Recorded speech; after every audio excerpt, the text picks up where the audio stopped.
Are you one of those teachers who loves teaching poetry? Maybe you're a poetry lover, or you just enjoy certain types of poetry. Well, good for you. That makes teaching poetry so much easier. But maybe, just maybe, you're not a poetry person, or you don't think of yourself as one. Well, I'm going to ask you to step out of your comfort zone today and be open to seeing poetry in a new way, because there is so much you can teach using poetry.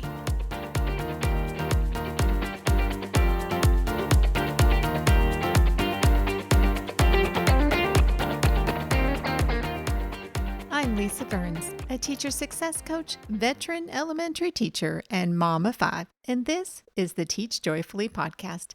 Thanks for joining me today. Are you missing out? Team H.O.P.E Insiders get extra encouragement, tips and tricks, surprise freebies, and more. Become a H.O.P.E Insider today and get access to all kinds of freebies at www.hopeineducation.com/vault. In order to teach poetry, we must first understand poetry and have at least some poems that we enjoy. It's actually not that difficult. It might seem like it is, but it's not. Before we even dive into teaching poetry, there's some what I like to call pre-poetry activities and centers that you might want to do in order to get your class ready for poetry. Things like playing with alliteration, working on inferencing, figurative language, working on rhyming, and helping students understand syllables. Once we have some of those basic things under control and students have had a chance to be introduced to them and play around with them, where do we begin to teach poetry from there? Well, first we need to understand that there's lots of different types of poetry, and maybe we don't teach them all in elementary grades, and especially not in primary grades. But there are lots of different types of poetry that we do teach. Things like rhyming couplets, that's usually the best place to start. Haiku, acrostics, diamantes, cinquains, limericks, concrete poems, and even found poetry. Starting with something simple like rhyming couplets is usually a good place to begin, simply because it's very simple and easy and students can understand that. Plus, especially with your younger students, rhyming is a really important thing for students to know how to do, and so it's great practice for them as well. And certainly we want students to understand that not all poems rhyme, and actually some really wonderful poetry does not rhyme, but starting with a rhyming couplet is actually very easy. So that's where we usually begin. So next, we need to know that there are some important points about poetry that we and our students both need to understand. We need to understand the elements of a poem, all the different parts of a poem. So students need to be able to recognize that poems have titles, stanzas, they can rhyme or not rhyme, that there are verses, and there's space between the stanzas. So these are important pieces that students will need to understand. When you introduce them depends on where you and your students are at in learning about poetry. So other things your students need to know about poetry is that a poem can be about anything. And some poems have both rhythm and beat and others don't. In addition, each type of poetry has their own format, a structure, a shape to them. And poems are actually really easy to write. Poetry can seem very intimidating sometimes, and it's actually not as difficult as we think it is. And it's definitely not as difficult as many of your students might think it is. So breaking it down into manageable steps really helps with that. And because poems can be about all kinds of things, they could be funny, they can be serious, or they can be somewhere in between. But poems do express feelings, though. There can be any kind of feeling in a poem that will create a tone and a mood, but there are feelings in poems, and that's really a big thing that students need to understand. They can understand a poem on the surface. There's symbols in poems a lot of the time, and they can understand poems on a very personal level as well. And because feelings and emotions are involved, every poem says or reveals something both about the poet, even if the poet didn't intend it to, and what the poet is hoping to help us feel as well. And the way a poem ends really does matter. So paying attention to both the beginnings and endings, just as we do in any other kind of writing, is also important in poetry. And while that's a lot, one of the things that we do is we read a lot of poems to our students first before we ever try to write poems with our students. We need a lot of exposure and experience with poems, and for students to have a chance to talk through them and understand these kinds of things. And the And the best way to learn that is actually through reading poems and talking about them, talking about rhythm and beat in various poems that have rhythm and beat, noticing that some poems don't have rhythm and beat. Each of these items can be a teaching point with different poems. So it's not hard to teach. It's making the time and the space to talk about each one with different poems. So really, it's good to actually read poetry throughout the year. And if you haven't done that, you're just now getting into poetry, well, that's okay. You can start now and read poems every day, maybe for a week, only because it takes time to get to understand and know poetry and be comfortable with it. But if you're just starting now, it's never too late. You can start now. You're just going to read more poetry now than you probably would have right at the beginning of your unit. Spend a few days of just reading and enjoying poetry before you dive into a lot of the lessons. And that doesn't mean that you can't have some of these conversations and notice things about the poems, because now is the time to do that. So students get familiar with and comfortable with really looking at poems and understanding all of these kinds of things in poetry. So things that we might take note or notice of about a poem would be the tone or mood, the title, the topic or subject, the feelings that are expressed in the poem, or how we feel when we read the poem, what we think the poet wants us to feel, how do we think the poet is feeling when they write the poem.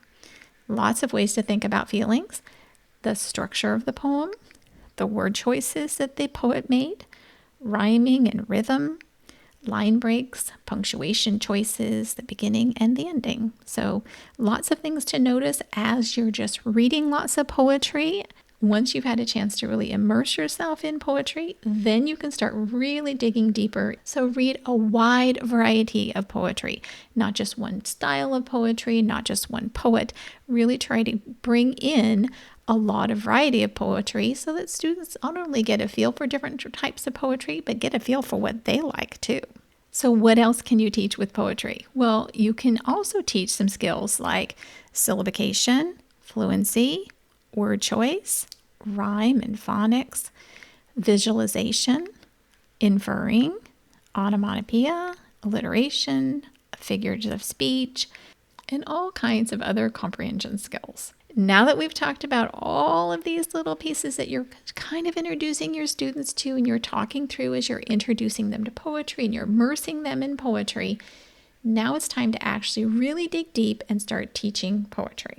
And this is where you'll dig down and actually choose one type of poetry to teach every couple of days. It's easy to think, oh, on Monday we'll do haiku, and on Tuesday we'll do rhyming couplets, and just go down the line, right? Or maybe on Monday and Tuesday you do rhyming couplets, and on Wednesday and Thursday you're going to do something different. And that sounds good in theory, except your students never really get in deep in poetry. It's this quick overview, and if that's all your goal is, that's great. But if you're really wanting students to understand poetry, you need to spend probably 3 days at least on any one type of poem. Say you're going to be doing haiku, so you're sharing poems in the styles that you think your students will like. Think about the topics, the feelings, whether they're humorous or if they're serious, anything that you think is going to appeal to your students, and try a wide variety, but pick a few that are kind of varied. Remember, you want your students to get a feel for the fact that a poem can be about anything. There's endless topics for poetry, and there isn't any rules about what can and can't be a poem. So once we've done that, then we can talk about how we read poems. Now, you should have probably done this already when you were just reading poems with your students and immersing them in poetry, but now we really want to call attention to it. We want to show students that how you read a poem can change the meaning and the tone. So if we read it in a high voice or a sad voice versus a fast voice or a slow voice, or if we read it in a whisper voice or an angry voice, it can change how the poem comes across. So part of how we read the poem interprets the poem as we read as well. And so it's going to change the experience of how we're hearing it, but also how anyone we're reading it to hears it as well. So it can be fun for students to practice reading the same poem in various voices with a partner or even as a class and testing it out to see what seems to match with this poem and what's being said, one, and two, how does it change when I read it in a different kind of voice? And part of reading a poem is reading with fluency. The more fluently we read the poem, the better it will sound, and the more we will get out of that poem. So it's a perfect opportunity for your students to work on their fluency. That's a win, right? Always a win. Then at this point, after you've read some poems and you've done some of these things, you can share one that you wrote in the same styles. So if you're working on haikus, you can share some haikus that you've written. They don't have to be brilliant. They don't have to be fabulous and wonderful, but they do need to be yours, because having the experience of writing a haiku will change how you teach students to write a haiku. And having something that you've written will excite your students. They will think it's fun. And as you share what you have written, then you can talk to your students about all of the different pieces and parts of the poem. You can talk about the mood, what you intended, what feelings you intended, and how you tried to show that in your poem.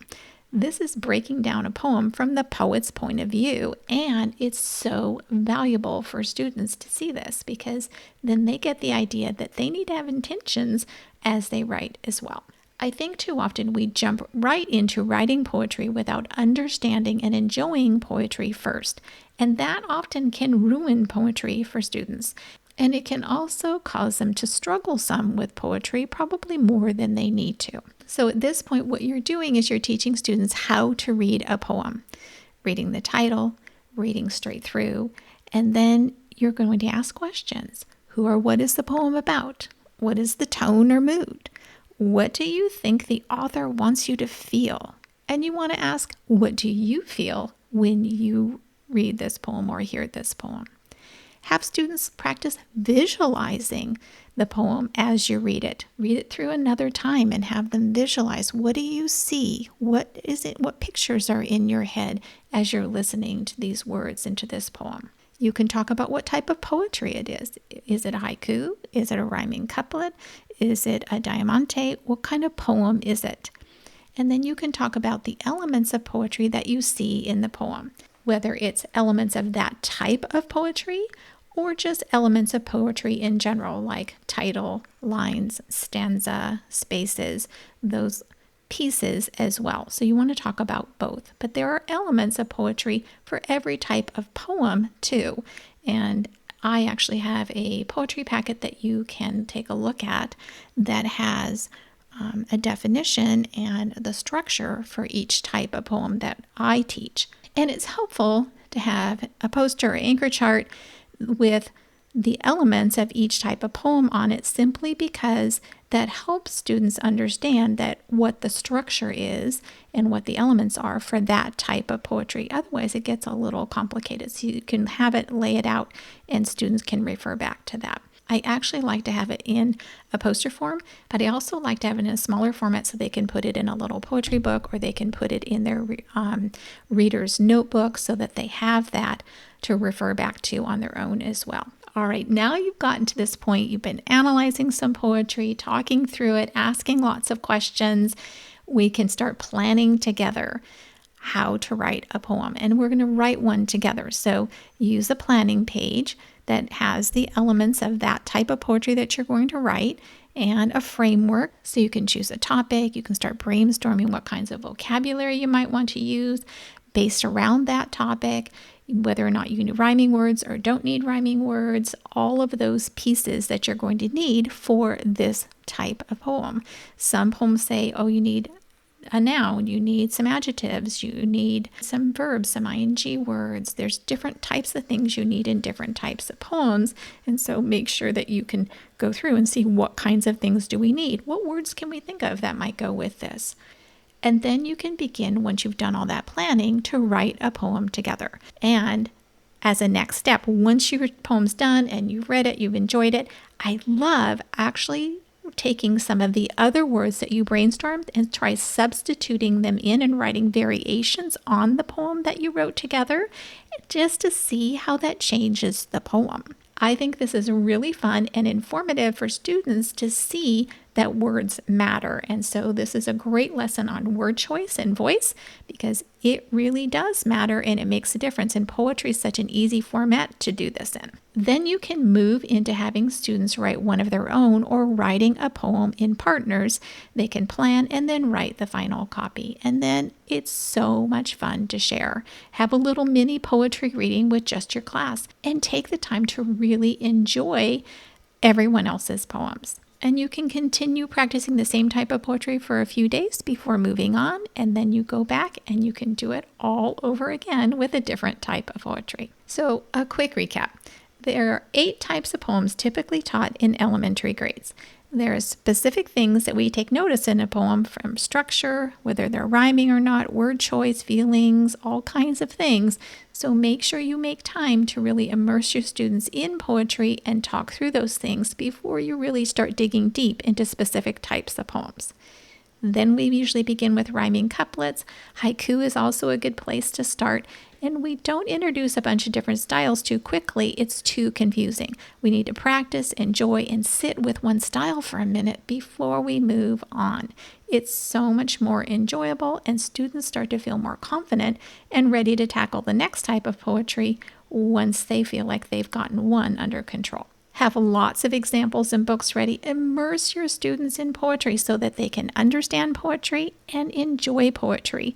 Poetry can be both serious and funny, and different styles are going to really speak to different kinds of students, and different tones and moods are going to speak to different kinds of students, and even sometimes just on different days and different times as well, depending on their own personal mood. All right, and if you really want to branch out and try something different, try Poems for Two Voices. The first book that I ever found and read with my students was years and years ago. It's called A Joyful Noise. And I think you'll find that, I know that there's other ones out there now. I don't know if there's a lot, but I know that there are other ones out there now. I'll try to put some links to some resources for you. I think you'll find your students inspired. These are poems that are written for 2 people to read. So there's a part for one person and a part for someone else. And so sometimes one person's speaking and sometimes the other person's speaking. And then sometimes they're speaking together at the same time. And when they speak together at the same time, they may be saying the same thing or different things. But it is kind of like when you think about when you sing in the round and the song is coming around and 2 different groups are singing and crossing over each other. It's the same thing with this, with Poems for Two Voices. And they're not as hard as you would think they are.